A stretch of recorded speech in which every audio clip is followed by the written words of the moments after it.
So yun po mga idol, no? Isa mapagpalang araw po sa inyong lahat. Brad Dodong Adventure po nagbabalik, no? Sa mga YouTube channel nyo po, no? Uh, Merry Christmas po sa inyong lahat at advance Happy New Year po, no? Sa ngayon po, sa hindi po nakakaalam, andito po ako. Nung ano pa lang po, nung 23, no? Nung 23 pa lang po ako nakarating dito sa location kung saan yung pamilya ko, no? At yun, dito po ako nagpasko at yun nga, uuwi sana ako ngayon pero ano na ngayon 26 na, 26. So uuwi sana ako. Pero yung problema ubusan tayo ng allowance kasi medyo marami po yung kailangan.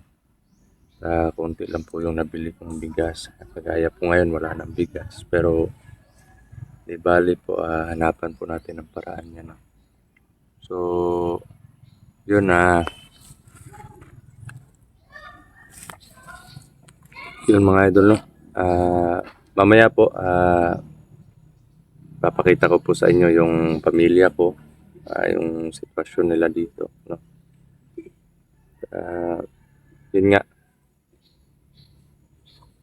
marami po kasing hindi nakakaalam, maraming nag-request sa akin na yun, sana maraming nag-PM na sana ba daw ako ngayon, bakit hindi kami naka-upload nito ganyan kasi konti lang kasi yung nakakapanood ng live natin, no? So dito nag-video ako ngayon para update dun sa kalagayan dito at update din yung hindi nakakapanood ng live natin, no? So ngayon po mga idol, andito pa rin ako sa pamilya ko. Medyo malayo po. Pero yung location nila Kuya Buds is medyo mga isang oras mahigit yung biyahe no papunta doon. At sana kung may allowance lang sana ako. At para makaabante din yung grupo natin. Pupunta sana kami doon, tutulong kami sa nila sa mission, no? To rescue doon sa mga kapatid natin na nasa kamay ng kalaban ngayon. Pero yun nga, medyo gipit. Ang dami po talaga. Hindi ko po ma-explain yung problema dito. Okay naman. Okay naman na malusog yung pamilya ko, malusog yung mga bata. Umuulan lang tapos sobrang po talaga dito, sobrang putik. Simple lang po yung pamumuhay dito mga idol, no? Simple lang po. At yun nga na nakapunta ako dito kasi yung time na nag-explore kami pagkatapos naming malinis yung bahay, sabi ng napagdesisyonan namin ng grupo na uwi muna kami, no? Kasi magpapasko at si Brother Maui tsaka si Brother Max is medyo masama pa po talaga yung pakiramdam nila, no? Kaya yun, nagpapasalamat din ako sa mga kapatid natin, hunters, mga kagrupo natin na natulungan nila ako sa paglinis dun sa bahay. Natulungan na naman nila ako. At yun, pag makauwi na po tayo, siguro dito ako mag New Year. Oo.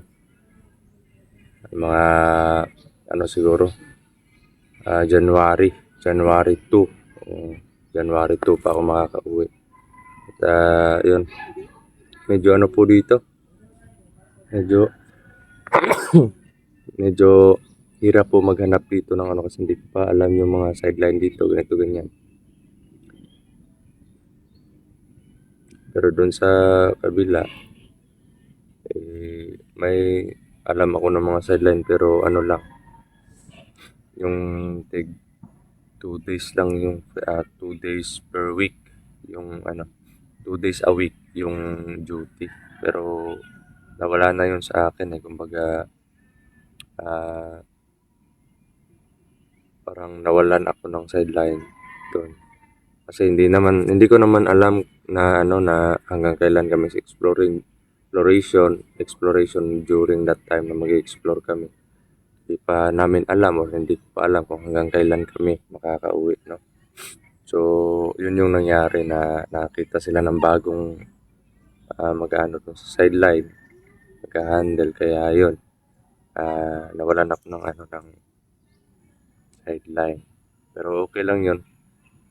At least na baka pagdating ng panahon makakita din tayo. Kasi sa tuwing pag walang exploration, actually po, kung hindi ako nagpapahinga sa bahay, naghahanap po talaga ako ng sideline. Oo. Kasi sobrang hirap talaga ng buhay pag walang trabaho. At ayun, masaya naman kami sa ah, Christmas kasi na nakasama ko yung pamilya ko. Tapos yun, may ano din kami, may kumbaga nagtutulong-tulungan din. Kasi halos mga kapatid daw ni Nanay Bilintong andito sa lugar nila. Dikit-dikit lang yung bahay nila. Tapos yun, ah, may naluto kami konti, may ano din, may nagbigay, tapos nagbibigay din sila sa kabila. Ganun yung ano nila dito, kumbaga bigayan yung ano nila. At sobrang saya ko kasi kasama ko yung pamilya ko.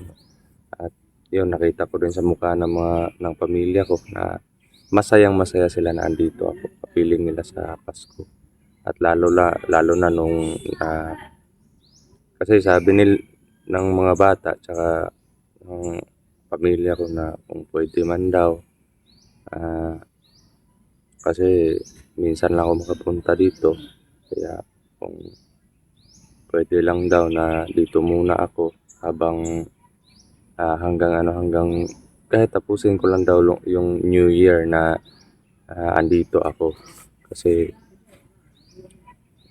delikado daw yung mga ganon, maglalakad-lakad pagkatapos ng Pasko or malapit na ang bagong taon. O delikado daw yun, pero para sa akin Panginoon lang po yung humahawak sa bukas o kinabukasan natin, no? Yun,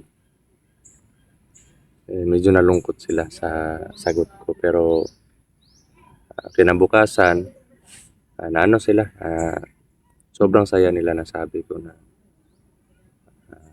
wala din naman akong pamasahe pa uwi.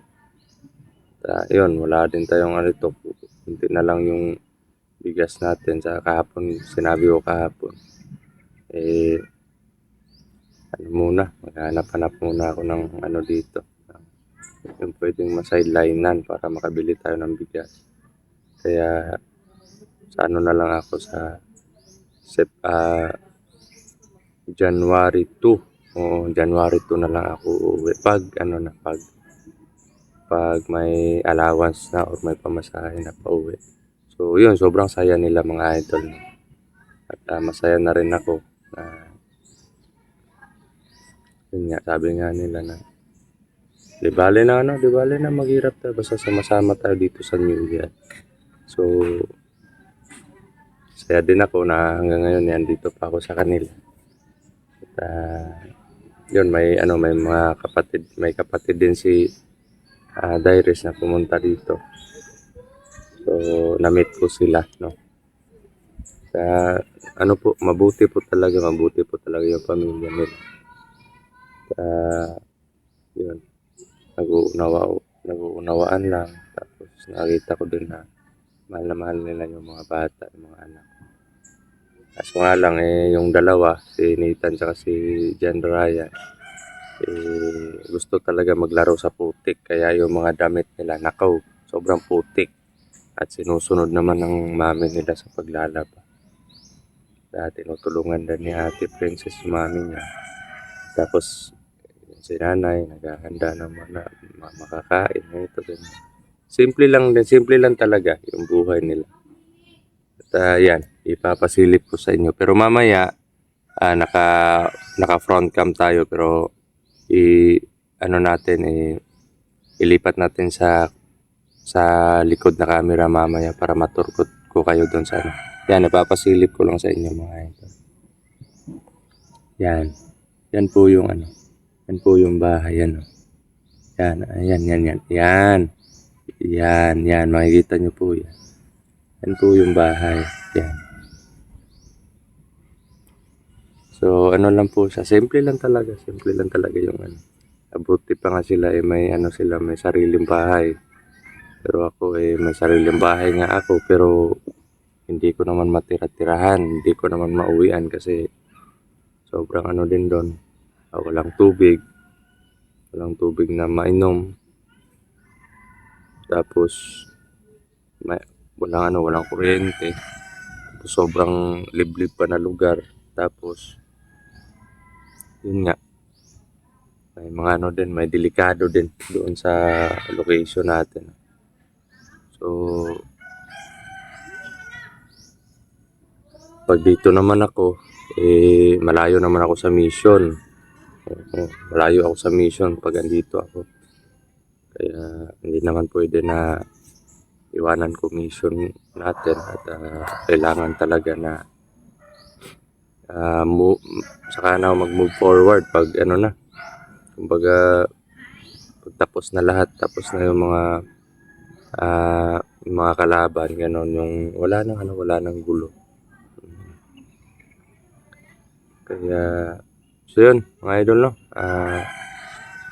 ano tayo, mag-change cam tayo, no, iano natin doon,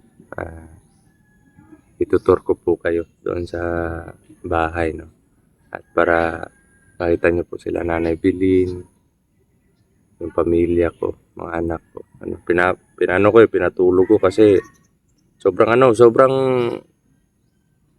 talaga, nako, naglalaro sa putik yung dalawa. Kaya sabi ko, magbihis kayo. Tapos matulog kasi malapit na mag 2 PM. 2 PM na, no? So, hindi nakatulog kanina. Tanghali. Kaya sabi ko magbihis kayo. Hugasan nyo yung mga paa nyo kasi sobrang putik at tulog kayong dalawa kasi si ate hindi naman si ate Princess hindi naman gagala-gala yan pag yung may mga utos lang. Oo, may utos, may bibilhin, asin, ganito ganyan. Siya yung inuutusan. At minsan pag malakas yung yung ulan, sila nanay na yung bumili or si Dairis. At may may kasama naman sila dito, yung anak ng kapatid ni Dairis, no. So yun mga idol, at isa pala yung yung asawa ko tsaka yung yung bunso namin andun magkatabi sila sa higaan. Yun, itutur ko po kayo dun mga idol, no, at ipapakita ko po yung paligid dito, or hindi lang po natin yung mismo location talaga dito para safety po sila, no, doon lang sa bahay, no. So yun, tutur ko po kayo. Yan, dito po yung mga idol.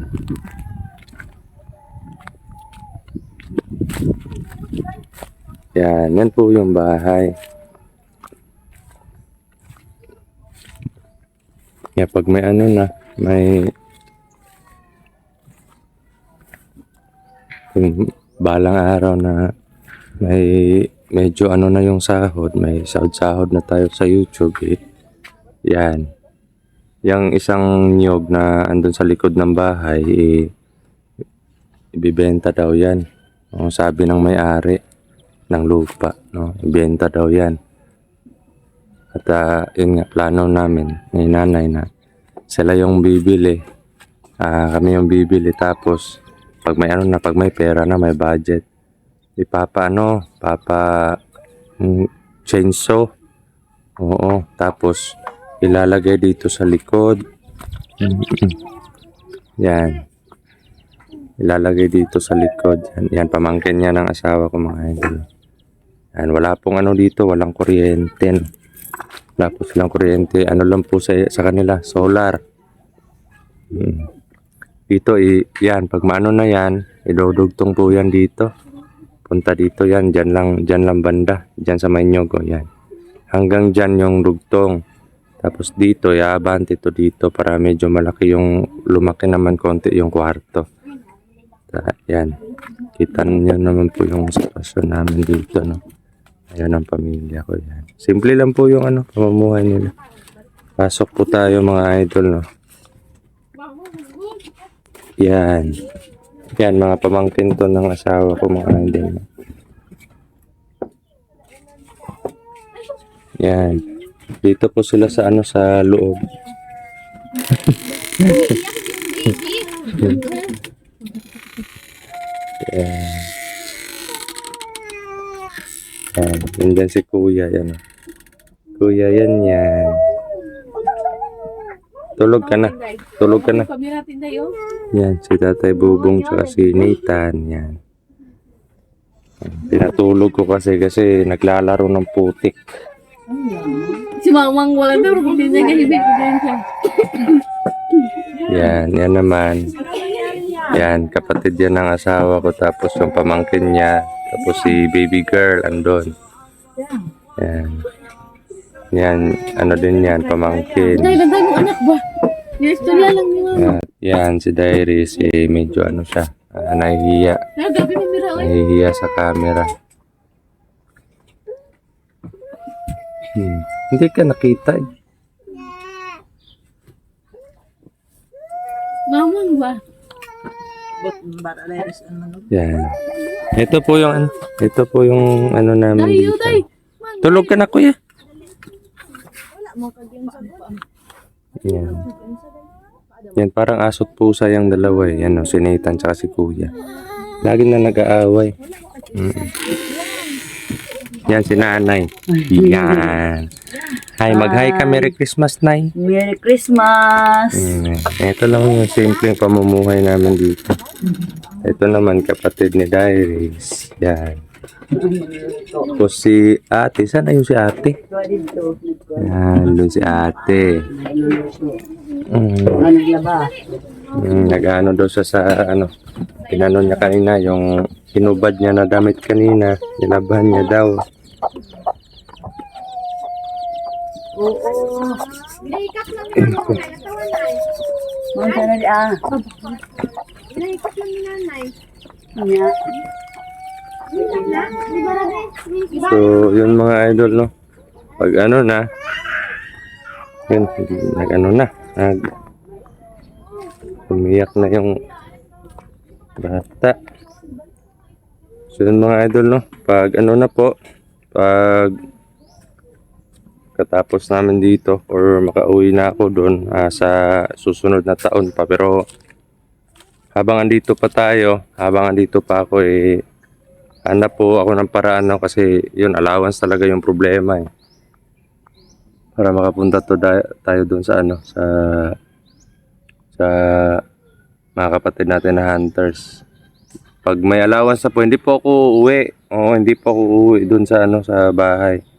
Hanapan po namin ng paraan na yung team, sila Max Tom Vlog, Maui, si Brother Jerome, kasi si Julius hindi pa pwedeng hindi pa pwedeng sumabak sa laban kasi ano pa, sariwa pa yung naoperahan, yung sugat ng opera niya. Kaya yun, pag may allowance na din sila Brother Max yun, hanapan namin ng paraan na makapunta kami doon sa mga kapatid natin na hunters, kasi na Kuya Buds mahigit 1 oras lang yung ano dito, yung biyahe. So yun mga idol, no, hanggang dito lang po yung ano, sana po naintindihan nyo po, kasi hindi ko po pwedeng iwanan yung pamilya ko talaga na walang konti lang yung bigas eh. Kaya Yun, dasalan po tayo mga idol, no? At maraming salamat po sa panonood, sa walang sawa na suporta ninyo, pagmamahal, sa pag ano po, pag ang tawag nito, pagdarasal, oo, especially. Yan, Merry Christmas in advance, Happy New Year po sa inyong lahat at mag-ingat po kayo palagi. Yun, abangan nyo na lang po yung mga update or yung live po natin, no? Yung mga live natin na nakapangan dito po tayo. Pag ano na, pag may allowance na, update ko po kayo kung kailan ako makakapunta doon kina Kuya Bads. So, abangan nyo na lang po yung mga video. So, yun mga idol, no? Salot po ako sa inyo lahat. Ingat po palagi.